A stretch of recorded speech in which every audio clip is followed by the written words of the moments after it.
Welcome to the Nonviolent Jesus Podcast. I'm John, Father John Deere, and today I'm blessed to speak with Bryan Stevenson, founder of Equal Justice Initiative, talking with me from his office in Montgomery, Alabama. This podcast is a project of www.beatitudecenter.org, where you can find many other podcasts and regular Zoom programs on the nonviolence of Jesus and practicing nonviolence and working for a more just, more nonviolent world. As I like to do, I like to begin with a little prayer, so I invite everybody listening just to take a deep breath wherever you are and just to relax and recenter yourself. And we enter here into the presence of the God of universal love who loves you infinitely and personally and everyone. And let's welcome the nonviolent Jesus with us. Just take a moment to ask for whatever graces and blessings you need to do God's will.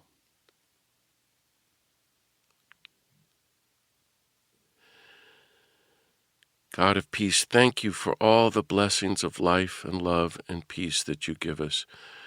Be with us now as Bryan and I reflect together on your call to work for justice and mercy, to be instruments of peace and inspire us, bless us, disarm us all, strengthen us, and send us all out to do what we can to help you end poverty, racism, greed, injustice, war, and the whole culture of violence and death and destruction, that we might be your beatitude people of universal love, compassion, and peace, your holy peacemakers. In Jesus' name, amen. So it's my great pleasure to welcome today and introduce everybody to the legendary Bryan Stevenson, lawyer, founder, and executive director of Equal Justice Initiative, also professor of law at New York University Law School, and author of the great best-selling book, Just Mercy, which is also made into a terrific movie of the same name, which I hope everybody will go and see the movie and read the book. It's one of the greatest books of our time about Bryan's journey from Harvard to Montgomery, Alabama, where he started a small nonprofit to serve those on death row, the poor, the wrongly condemned, those trapped in the furthest reaches of our criminal injustice system.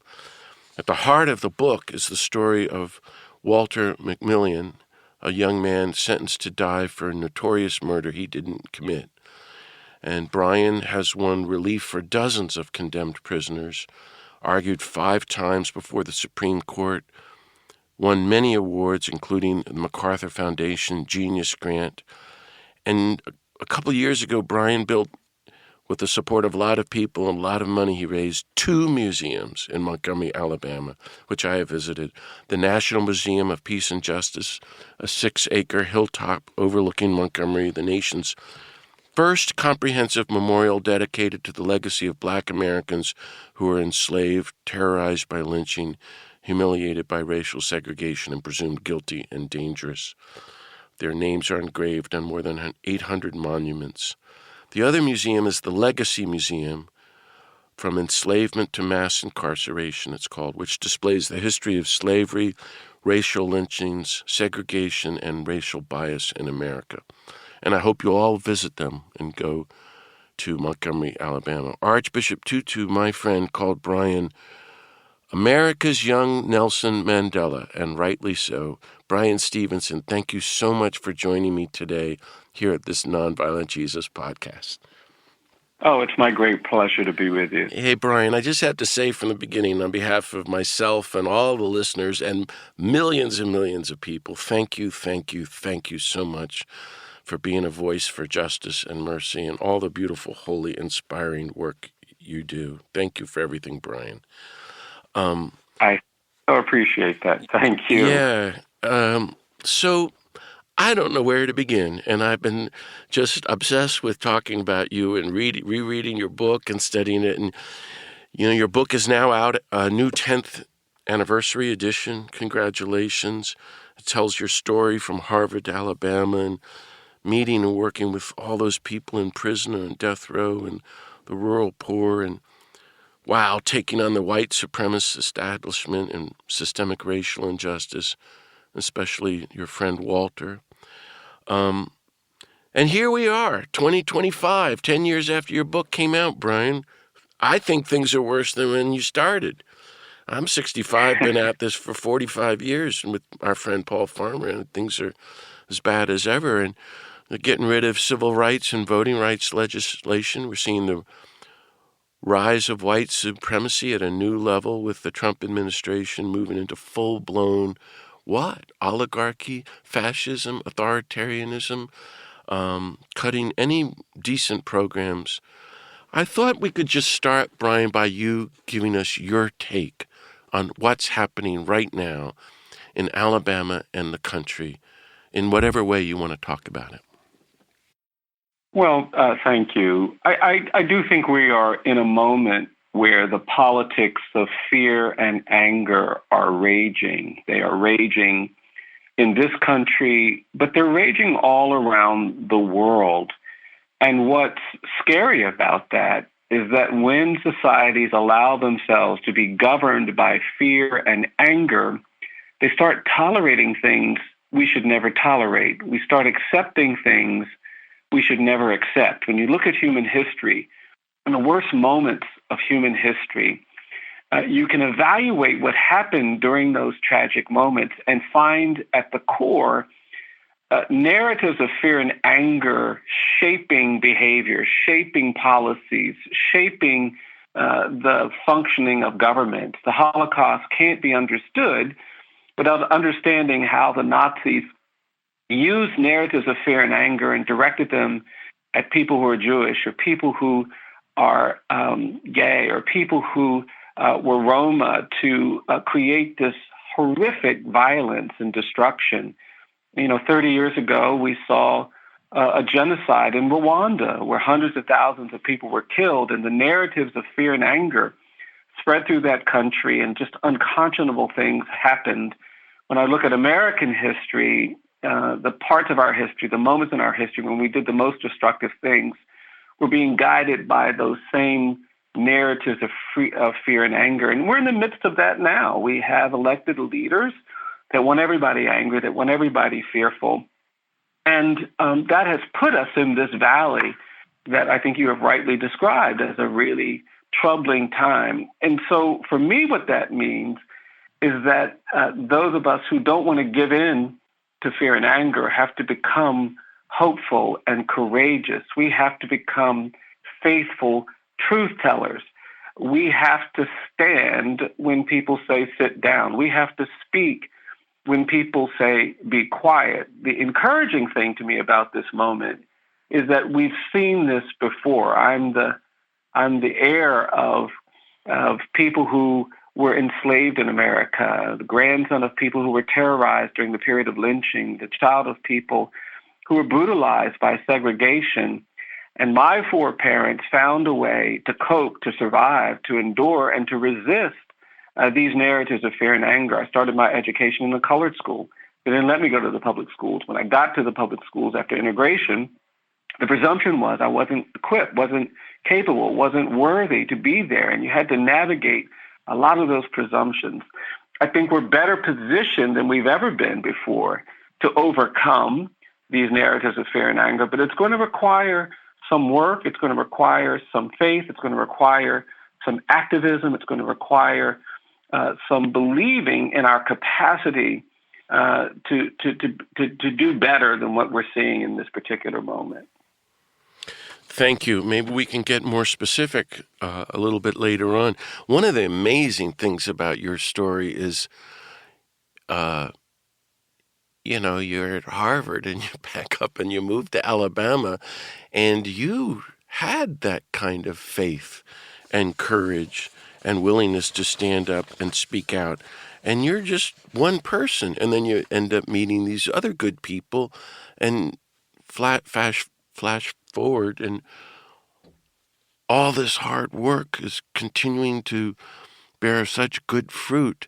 I guess, did you ever think so? Or what is the lesson there, that you just keep at it and keep being hopeful and stay the course no matter what and watch positive, good work unfold? Does that make sense? Yeah.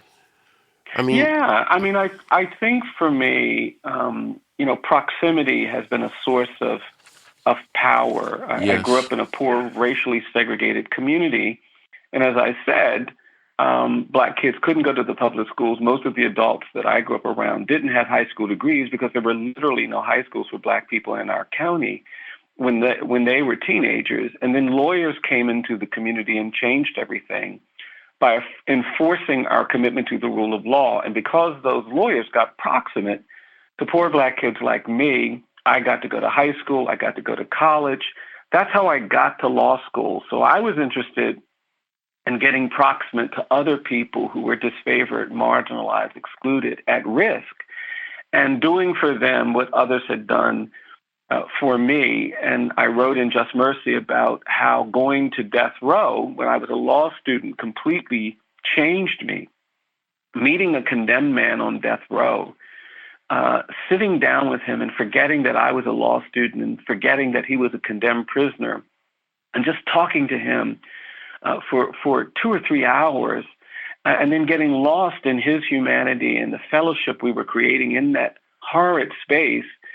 And then having that visit interrupted by guards who were angry that we were laughing and talking and bonding, and came into the room and grabbed him and put the handcuffs back on his wrist and wrapped the chain around his waist and put the metal shackles on his ankles so violently and started shoving him toward the door. And to see him treated so badly and not be able to stop that mistreatment really alarmed me. But then he got in front of the door before he left that room, and he turned to me and he said, "Bryan, don't worry about this. You just come back." And then he did that thing I'll never forget, where he closed his eyes, threw his head back, and began to sing. And he started singing the hymn, "I'm pressing on the upward way. New heights I'm gaining every day, still praying as I'm onward bound." And then he said, "Lord, plant my feet on higher ground." And it stunned everyone. The guards stopped. And then they recovered and started pushing him down the hallway, and you could hear the chains clanging, but you could hear this man singing about higher ground. Hearing his song was like a calling from God. I knew then that I wanted to help condemned people get to higher ground. And being proximate to this condemned man and hearing his song changed everything for me. I went back to Harvard Law School. You couldn't get me out of the law school library. I needed to know everything about habeas corpus and res judicata and comity and federalism and all of the jurisprudence necessary to help condemned people. And now, some 40 plus years later, if I reflect on my career, if I reflect on the things I've done, if I've helped anybody during my career, if I've made a difference in the lives of my clients, it's not because we work hard. We try to. It's not because we're smart. We try to be smart. It's not because we're tactical. We try to do that too. But if I'm honest, if I've helped anybody during my career, it's because I got close to a condemned man and heard his song. And I still believe, Father, that in jails and prisons, people are singing, in places where people are marginalized and excluded, in places where people have been oppressed and ignored and mistreated, there are songs still being sung. And if we get close enough to hear those melodies, to hear the humanity, to hear God's grace manifest in the lives of the poor and those who are disfavored, we find power, we find strength, we find knowledge, we find wisdom, we find the capacity to make a difference. And that is what has sustained me in Alabama, in my work, is that relationship to God's children who are often neglected, pushed aside, condemned, incarcerated, forgotten. Oh, thank you so much, Bryan. So we saw, just as President Biden left office, him commute the sentences of 37 people from federal death row. But last week, as we're recording this, we also saw South Carolina execute someone by firing squad. Tell me about the death penalty today and your work to abolish it, and also how it's connected to the larger systemic racism, mass incarceration, police brutality, but also the whole white supremacist culture and the country itself. Now, that's a big and outrageous question, but I'm just trying to, you know what, I'm just, I visited Jackson, Georgia, too, in the 80s and had a close friend on death row, and it helped change my life, and used to get Mother Teresa to make phone calls to intervene with governors. And so I hear you. And yet here we are all these years later, and there's progress and things are worse at the same time. So tell me about Yeah. that. I think justice is a constant struggle. We never get to a place where we can claim that we have won and there will never be injustice. It is a feature of this world that inequality breeds injustice. It breeds abuse of power. It breeds excessive violence. And I do think the death penalty is one of the most dramatic manifestations of that abuse of power. I have always believed that the threshold question that we should be asking when people think about capital punishment is not whether people should deserve to die for the crimes they've committed. The threshold question should be, do we deserve to kill when we have a flawed system, when we have a system that's been compromised by racial bias, when we have a system that treats you better if you're rich and guilty than if you're poor and innocent? And that is the system that we've had. We've made a lot of progress over the last 10 years since I wrote Just Mercy. A bunch of states have abolished the death penalty. The number of people on death row has dropped considerably. The number of executions has dropped. But we are still in this struggle, and that execution in South Carolina recently is a painful, heartbreaking reminder of that, where they pulled this man out and lined up people with guns who shot him in a firing squad. We've had executions in Alabama recently where they couldn't kill the person with lethal injection. They kept them on the gurney for hours, poking and prodding, and were never able to successfully kill the person through an injection. So they called off that execution, and then months later took him back and asphyxiated him with nitrogen gas until he suffocated and died.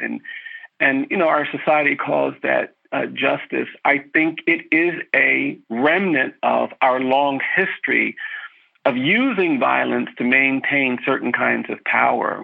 Before Europeans came to this continent, there were millions of indigenous peoples here who had communities and societies that thrived. And within a very short period of time, those indigenous peoples were forced off their lands. They were subjected to violence and abuse, and the population dwindled. And in the midst of that, we were creating a constitution that talked about equality and justice for all, but we didn't apply those concepts to Native people because we said, oh, no, those Native people, they're different, racially different. And this narrative of racial difference was born in America, and it was like an infection, and it spread. And it was that narrative that was used to justify 246 years of slavery. 10 million Black people were enslaved. 6 million died enslaved. At the end of the Civil War, 4 million were emancipated. But the great evil of that era of slavery for me was this narrative we created because people who enslaved others didn't want to think of themselves as immoral or indecent or unchristian. And so they created a false narrative to help them reckon with the violence and the abuse and the suffering they saw all around them. And this false narrative contended that Black people are not as good as white people.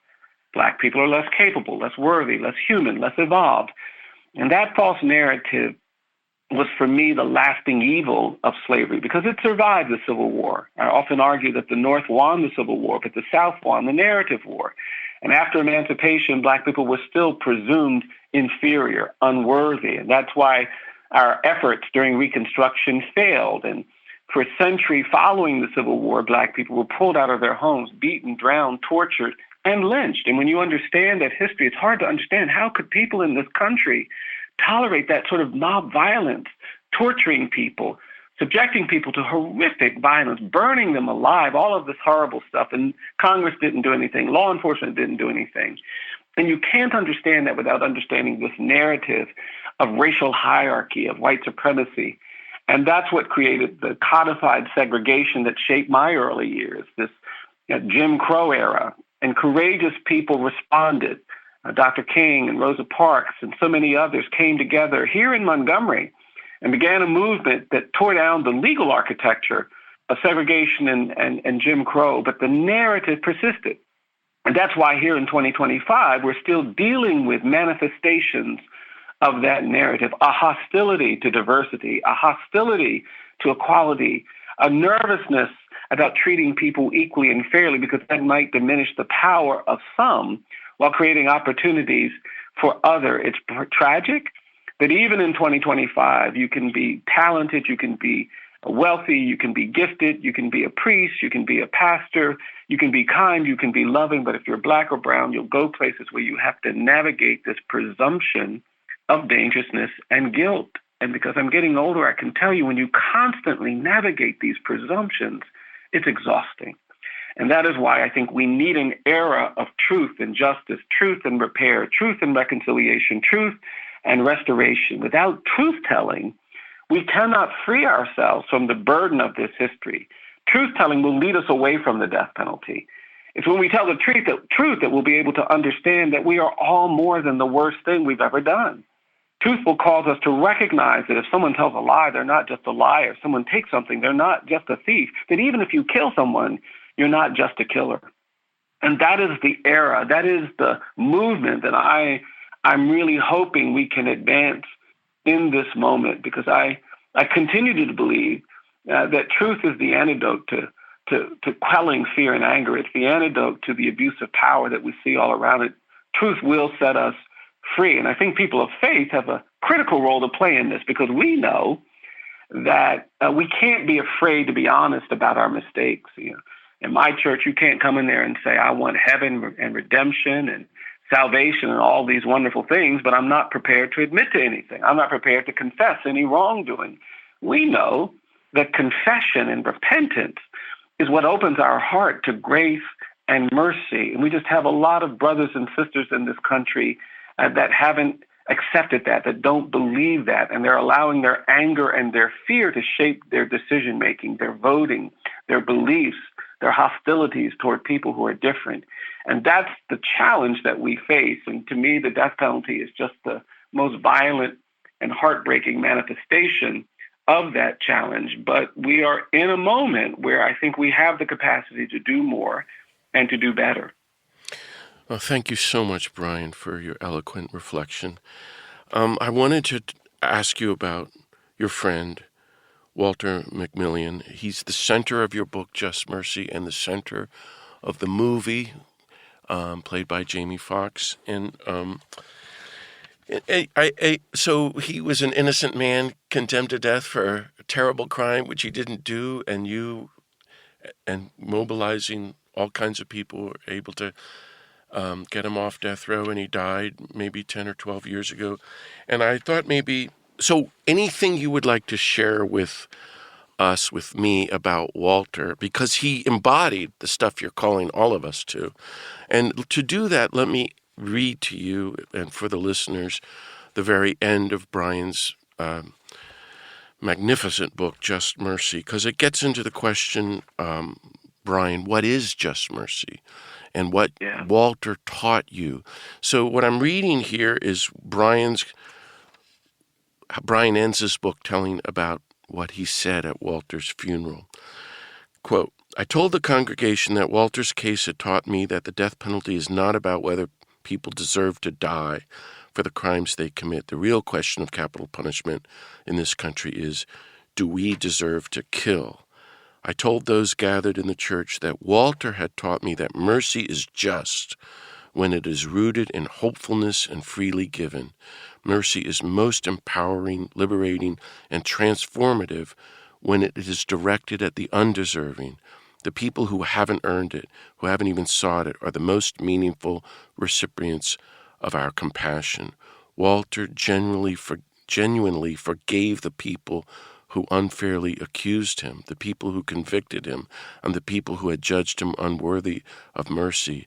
And in the end, it was just mercy toward others that allowed him to recover a life worth celebrating, a life that rediscovered the love and freedom that all humans desire, a life that overcame death and condemnation until it was time to die on God's schedule. Tell us about Walter. Yeah, Walter did teach me a lot. He was humble, he was honest, and he kept the faith. I mean, I was a very young lawyer when I started working on his case, and he believed in me. He gave me the confidence to believe that if he thought I could do it, then I have to think I can do it too. And there were so many obstacles in that case. I got death threats, and our office was getting bomb threats. So many people were angry that I chose to stand near him. But his spirit, his humanity, his dignity, his worth as a human being made me understand that standing next to the condemned, standing next to people who are hated, standing next to people who are disfavored creates an opportunity to harness grace, to harness love, to harness dignity, and create something beautiful. I think about my relationship with Walter, and it makes me smile because, we found a way to love one another and care for one another in circumstances that most people don't associate with love or compassion. And I think his whole community made me understand that when I represent someone on death row, I'm not just representing an individual. I feel like I'm representing all the people who've been wrongly condemned, all the people who've been unfairly accused, all of the families that have suffered and struggled in silence because their humanity has been undermined by misjudgment, by bigotry.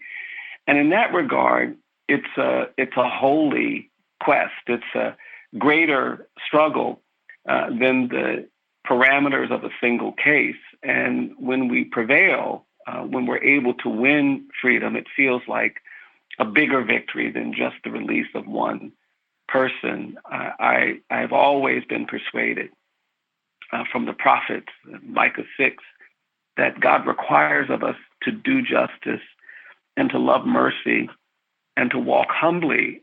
And Walter helped me understand the power of that, the urgency of that, the beauty of that. And he will forever be in my heart. Oh, that's so beautiful. I'm so glad I asked you that you brought out about Micah. So one of your biggest fans is my friend who I did the first podcast with, the actor Martin Sheen, and I was telling him about you, and he just thinks your book is magnificent as it is, and I was telling him how much I love the movie. And I hope you'll laugh, Bryan. He said, I was so disappointed in that movie. And I just couldn't believe it. He was upset because he thought the scene that you have in the book, which doesn't appear in the movie, was one of the most powerful he'd ever seen. So I want you to tell a little bit about it, if you would. This is a story, it's almost in passing, really. One of the horrible trips you're making way out to the prison, and you get there and there's this truck and it's covered with the Ku Klux Klan bumper stickers and all of that. And then you get in there and meet the guard, and you just can't get any more horrible than this big white guy who's clearly like a member of the Klan and so forth.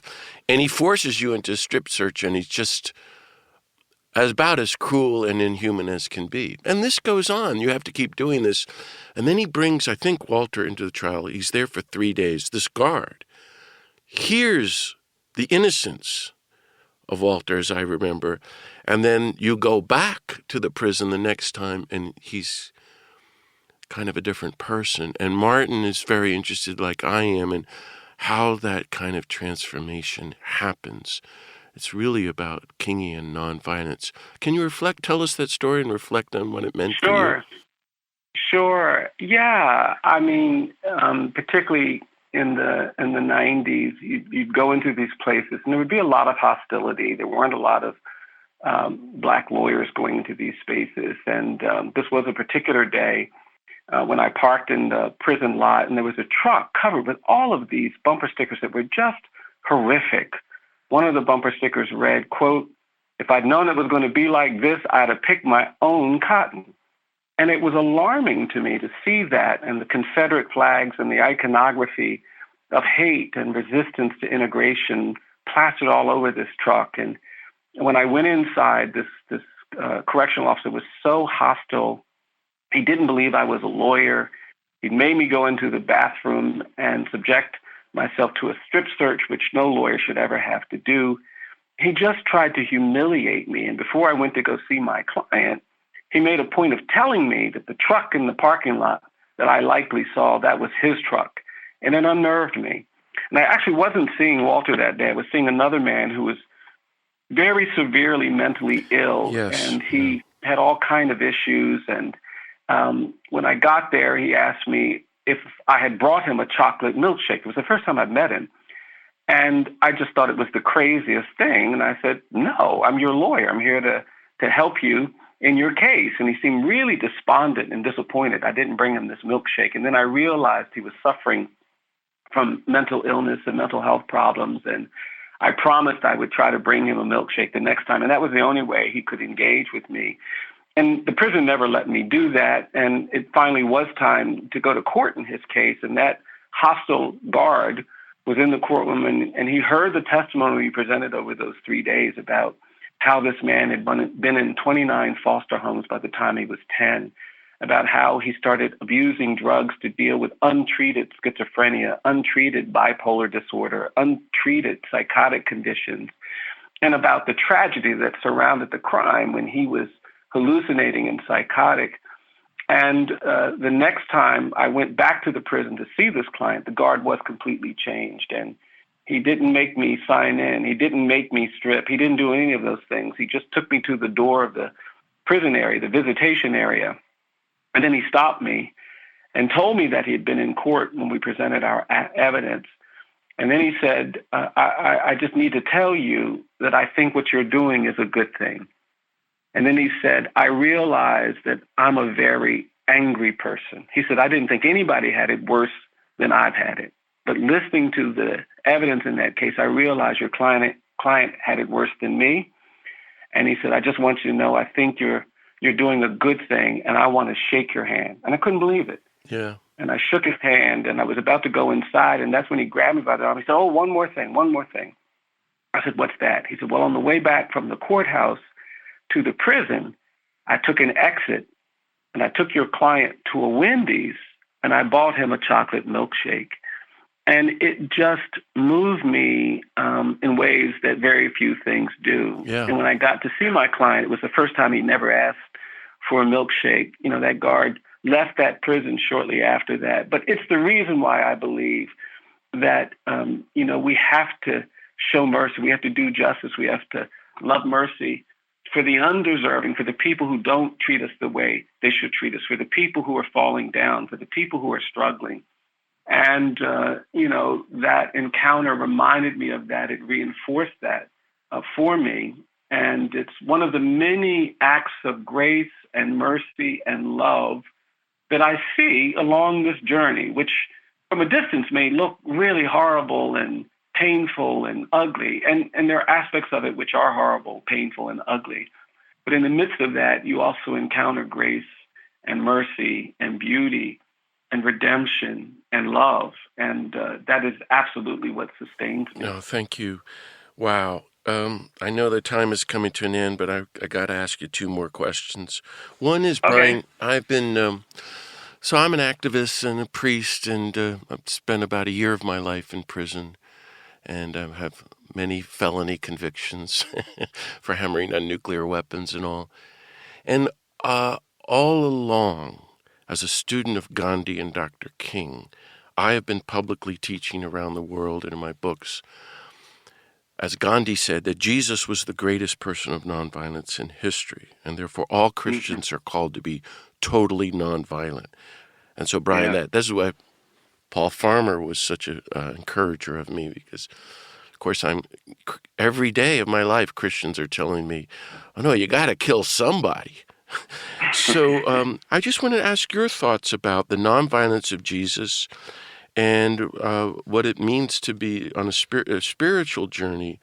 I think you're a Christian, I don't know, but Kingian nonviolence, gospel nonviolence, if Gandhi is right that Jesus is the greatest person of nonviolence in history, wow, everything has to change in terms of the religious-based, religious support of not just racism, but nuclear weapons and destruction of the planet, everything, all violence. What do you think? Yes, I absolutely believe that. I absolutely believe that. I think accepting violence, participating in violence is a curse. And I think we become disconnected from the things that will allow us to get close to God. Living here in Montgomery, being a student of the civil rights movement, it was the commitment of people in this community to nonviolence that ultimately tore down the legal architecture of segregation.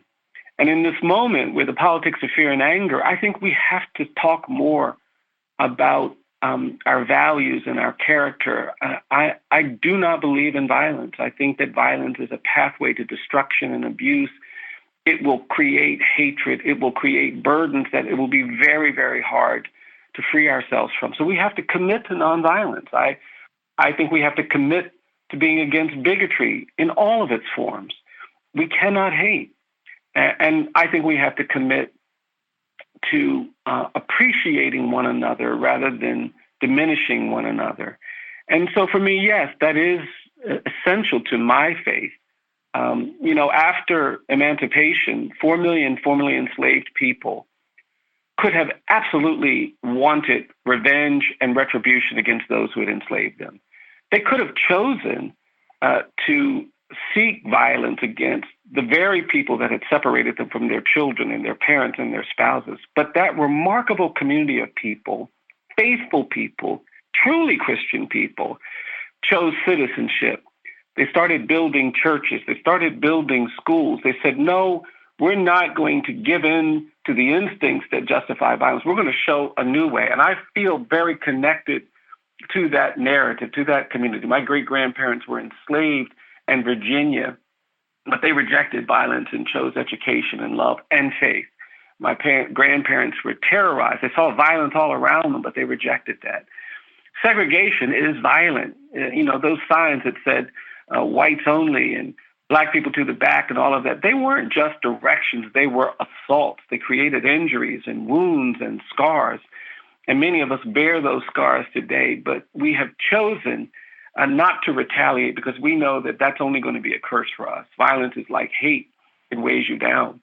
And so I absolutely embrace nonviolence as not just a philosophy, not just an orientation, but as a tenet of my faith, as an essential feature of what it means to be a follower, to be a believer, to be a faithful person. Well, thank you so much, Bryan. Well, Bryan, I have about 50 more questions for you, but I can't ask them, so you're off the hook. But I'm going to ask you a last question about hope. So I'm going through your book, and all of a sudden you start talking about Václav Havel. I'm going to quote to you from page 219, the great Czech leader. And he said that the one thing people struggling in Eastern Europe during Soviet domination, the one thing they needed was hope. And you were very moved and inspired by that. And I'm not sure about hope these days in this terrible moment we're living through. But then you quote Havel as saying that there were a lot of things people wanted, but there was only one thing they needed, and that was hope. But it wasn't pie in the sky, and it wasn't optimism over pessimism, but rather, and here's your quote, an orientation of the spirit. The kind of hope that creates a willingness to position oneself in a hopeless place, which is what you've done, and be a witness, which is what you are, that allows one to believe in a better future, even in the face of abusive power. That kind of hope makes one strong. Tell me about that, Bryan. Yeah, I'm persuaded by that. I believe that hopelessness is the enemy of justice.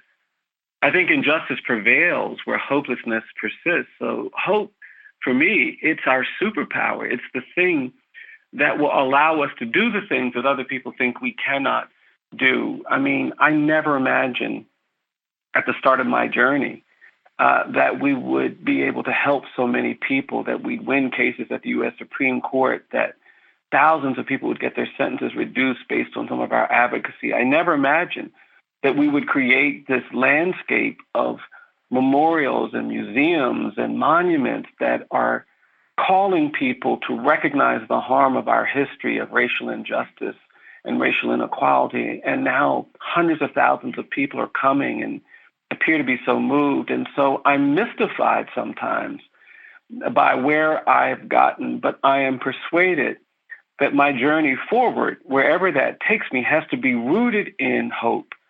I stand on the shoulders of people who did so much more with so much less. I don't feel like I can ever allow hopelessness to shape my thinking, to guide my steps. And my faith is rooted in hope as well. And so, yes, I absolutely believe that hope is the essential ingredient. It's the secret that we have to carry deep in our hearts. And the people who have blessed me the most, the people who have inspired me the most, people like John Lewis, people like Paul Farmer, people like Tony Campolo, who was a teacher of mine, I hear them still speaking in my ear. They are still in my heart. They're still feeding my soul. And the words they have for me are words of hope and affirmation. And that's what I want to give to others as I journey onward as well. Thank you, Bryan. Is there any last thing you'd like to share with our listeners? Just that I'm honored to speak with you, Father, and I'm so grateful for all of your work, your ministry, your activism, the beauty of your spirit. It's a real honor to speak with you. Well, thank you so much, Bryan Stevenson, for speaking with me today, and I hope we can always be friends, Bryan, and whatever I can do for you, let me know, and I hope you'll speak with me again someday, because I have that rest of those long list of questions for you. So thanks, very good. Thanks, friends, for listening to the Nonviolent Jesus Podcast. You can hear more podcasts and find other upcoming Zoom programs at beatitudecenter.org. And please consider offering a donation to support this free work. And if you can, please leave some positive feedback or review on Apple or Spotify or the National Catholic Reporter. And join me next time, and may the God of peace bless us all. Keep on following the Nonviolent Jesus, everybody, and I'll see you then. God bless.